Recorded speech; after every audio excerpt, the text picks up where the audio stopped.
الله الرحمن الرحيم. اللهم كن لوليك الحجة ابن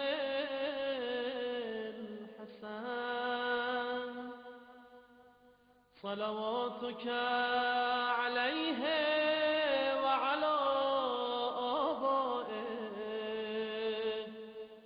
في هذه الساعة وفي كل ساعة وليا وحافظا وقائدا وناصرا ودليلا وعينا